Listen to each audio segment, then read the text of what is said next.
প্রিয় ছাত্রছাত্রীরা, আজকে আমি তোমাদেরকে এই ভিডিওর মাধ্যমে ক্লাস প্রশ্নগুলো দেওয়া হচ্ছে 8 নম্বর স্কুলের 2025 সালের রায়মার্টিন প্রশ্নবিচিত্রাতে। এই 8 নম্বর স্কুলের পেজ নম্বর 431, সেখানে যে সমস্ত প্রশ্নগুলো আছে সমস্ত প্রশ্নের উত্তর আমরা আলোচনা করবো আজকে এই ভিডিওর মাধ্যমে। তোমরা ভিডিওটা শুরু থেকে শেষ অবশ্যই দেখবে, আর চ্যানেল নতুন থাকলে অবশ্যই চ্যানেলটাকে সাবস্ক্রাইব করে রাখবে পরবর্তী স্কুলগুলোর প্রশ্ন উত্তর পাওয়ার জন্য। এবং এর আগের যে স্কুলগুলো ছিল সেগুলোর প্রশ্ন উত্তর আমরা আলোচনা করে দিয়েছি, তোমরা প্লেলিস্ট থেকে পেয়ে যাবে, সেগুলো সেখান থেকে দেখে নিও। আজকে আমরা এই 8 নম্বর স্কুলের প্রশ্ন উত্তরগুলো আলোচনা করবো, এবং এই স্কুলের যে প্রশ্ন উত্তর পিডিএফ তোমরা পরবর্তীতে আমাদের টেলিগ্রাম চ্যানেল থেকে পেয়ে যাবে। ডেসক্রিপশনে আমাদের টেলিগ্রাম চ্যানেলের লিঙ্ক দেওয়া আছে, সেখান থেকে তোমরা যুক্ত হতে পারো, তাহলে পরবর্তীতে পিডিএফগুলো সেখান থেকে তোমরা পেয়ে যাবে। বিভাগ কত যে প্রশ্নগুলো আছে 20টা এমসিকিউ টাইপ প্রশ্ন দেওয়া আছে 1 নম্বর করে। একের দাগে বলা হয়েছে সঠিক উত্তরটি বেছে নিয়ে লেখো। একের দাগের 1, আমি রাষ্ট্র উক্তিটি হলো, সেটা হবে এখানে অপশান বি অর্থাৎ 14 লুই। এরপরে কত খ্রিস্টাব্দে ফরাসি বিপ্লব অনুষ্ঠিত হয়? 1789 খ্রিস্টাব্দে। এরপরে প্রশ্ন, ফ্রান্সের কর ব্যবস্থায় লবণের ওপর ধার্য করের নাম ছিল? Gravel, option D. এরপরে আছে নেপোলিয়ন সম্রাট উপাধি গ্রহণ করেন 1804 খ্রিস্টাব্দে, অপশান ডি। এরপরে আছে সিজালপাইন প্রজাতন্ত্র গঠিত হয়েছিল, এটা হবে তোমার ইটালিতে, অপশান ডি। এরপরে প্রশ্ন যেটা আছে সেটা হলো নেপোলিয়নকে যে যুদ্ধে চূড়ান্তভাবে পরাজিত করা হয়েছিল সেটা হবে ওয়াটারলুর যুদ্ধ, অপশান এ। এরপরের প্রশ্ন কি? কার্লসবার্গ ডিক্রি জারি করেন, সেটা কি হবে? এটা হবে মেটারনিক, অপশান বি।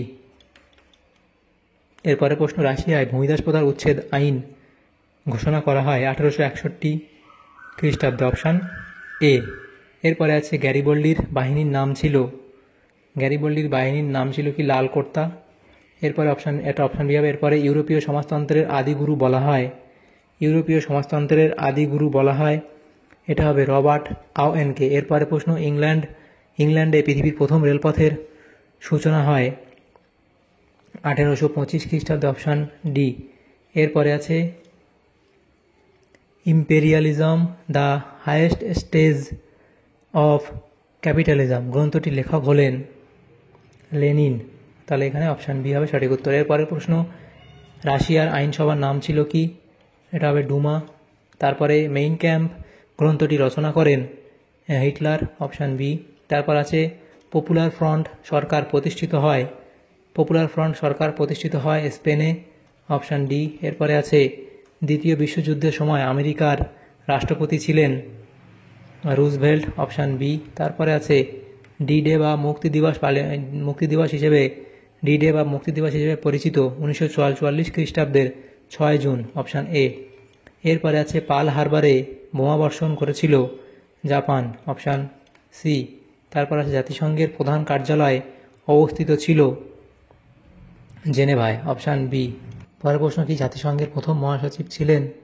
এটা হবে ট্রিগভিলি, অপশান এ। তাহলে এমসিকিউ টাইপ যে প্রশ্নগুলো ছিল সেগুলো এখানে হয়ে গেল। এরপরে দেখো বিভাগ খতে যে প্রশ্নগুলো আছে, দেখো কী বলা আছে। দেখে প্রতিটি উপবিভাগ থেকে অন্তত একটি করে মোট 16টি প্রশ্নের উত্তর দাও। প্রথম প্রশ্ন, ফরাসি বিপ্লবের মূল আদর্শ কী ছিল? এটা হবে স্বাধীনতা, সাম্য ও মৈত্রী। এরপরে প্রশ্ন কি? নেপোলিয়নের সেনাদল কী নামে পরিচিত ছিল? এটা হবে গ্র্যান্ড আর্মি। এরপরে রুশ বিপ্লবের সময় রাশিয়ার জার কে ছিলেন? এটা হবে দ্বিতীয়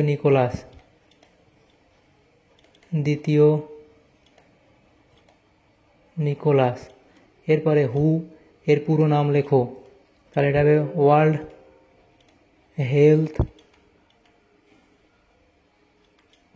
হেলথ অর্গানাইজেশন।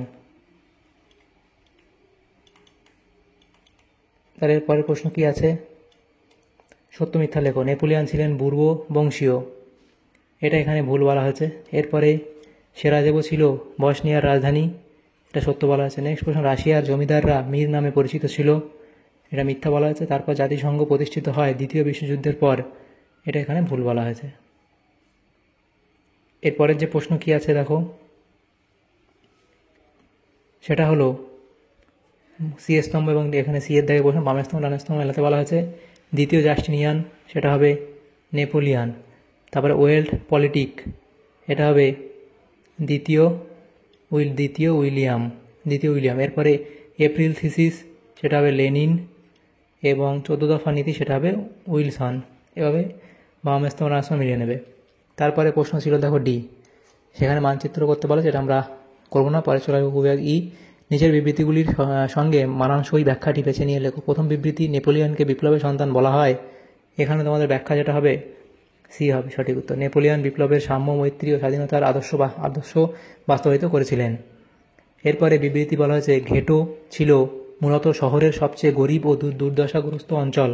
এখানে তোমাদের ব্যাখ্যা সিটা সঠিক হবে। এখানে সাধারণত শহুরে দরিদ্র শ্রমিকদের বসবাস ছিল। এরপরে বিবৃতি 3, রুশীকরণ নীতির বিরুদ্ধে সোভিয়েত রাশিয়ায় প্রবল বিক্ষোভ শুরু হয়। এখানে তোমাদের অপশান বি সঠিক উত্তর হবে। যার সরকার অরুশদের ওপর রুশ ভাষা, সংস্কৃতি এবং কৃষ্টি চাপিয়ে দেয়। 4 নম্বর বিবৃতি বলা হয়েছে দেখো যে জাতিসংঘ ব্যর্থ হয়েছিল। এখানে তোমাদের সঠিক হবে নিজস্ব সেনাবাহিনীর অভাবে। এরপর বিভাগ গতে যে প্রশ্নগুলো আছে 2 নম্বর করে দেয়, 11টা প্রশ্ন 22 নম্বর দেওয়া হয়েছে। প্রথম প্রশ্ন কি, ইন্টেন্ডেন্ট কাদের বলা হয়? ইন্টেন্ডেন্ট কাদের বলা হয় সেটা লিখবে। তারপরে বিপ্লব পূর্ববর্তী ফরাসি সমাজের তৃতীয় সম্প্রদায় কারা ছিল? পিরামিডের যুদ্ধ কবে কাদের মধ্যে হয়েছিল? শতদিবসের রাজত্ব বলতে কী বোঝো? কোন বছরকে কেন বিপ্লবের বছর বলা হয়? এরপরে যে প্রশ্ন আছে দেখো, কাকে মুক্তিদাতা যার বলা হয় এবং কেন? তারপরে প্রশ্ন, ত্রিশক্তি মৈত্রীর অন্তর্ভুক্ত দেশগুলির নাম লেখো। কবে কাদের মধ্যে শিমনো-সেকি সন্ধি হয়? রাশিয়ায় কবে কার নেতৃত্বে সমাজতন্ত্র প্রতিষ্ঠিত হয়? হেরেনবর্গ তত্ত্ব কী? কে কবে ফ্যাসিস্ট দল প্রতিষ্ঠা করেন?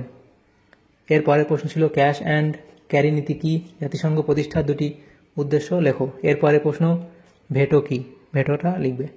এরপর বিভাগ ঘতে যে প্রশ্নগুলো আছে দেখো 4 নম্বর করে দেওয়া 6টা প্রশ্ন আছে, এবং ওয়াতে আছে দেখো 8 নম্বর দেওয়া হয়েছে, একটা প্রশ্ন উত্তর করতে হবে, 3টে প্রশ্ন আছে।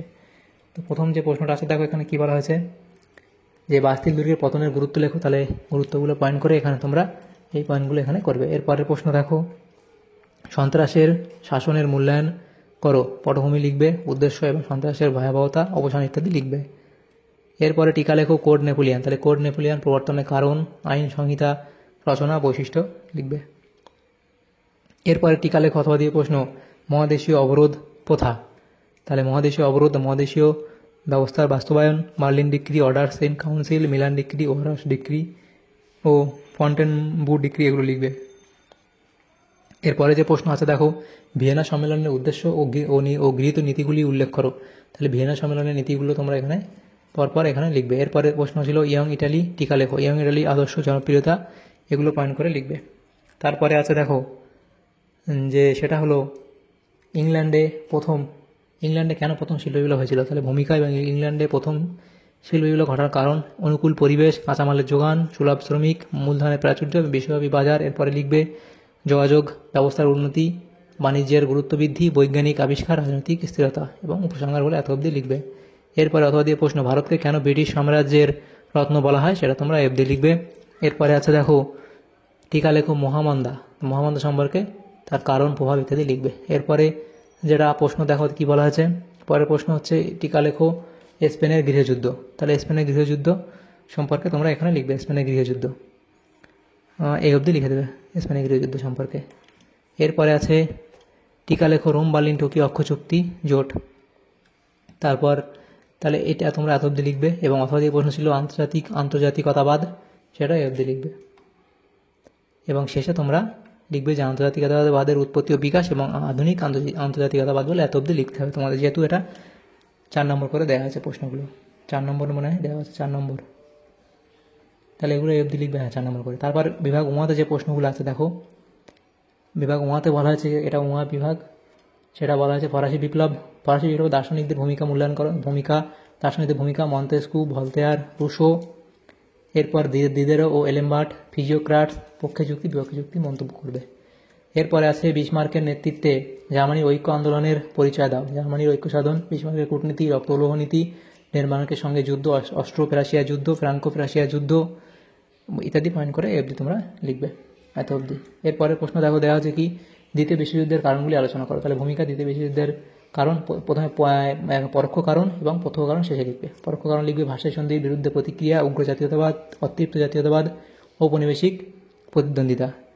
ইংল্যান্ড ও ফ্রান্সের তোষণ নীতি, নিরস্ত্রীকরণ সম্মেলনের ব্যর্থতা, জাতিসংঘের ব্যর্থতা। এরপরে পরস্পর বিরোধী শক্তিজোট গঠন, এবং পরে লিখবে প্রত্যক্ষ কারণ হিটলারের পোল্যান্ড আক্রমণ ইত্যাদি, পরে এ অবধি লিখবে। তাহলে এই প্রশ্নগুলো হয়ে গেল।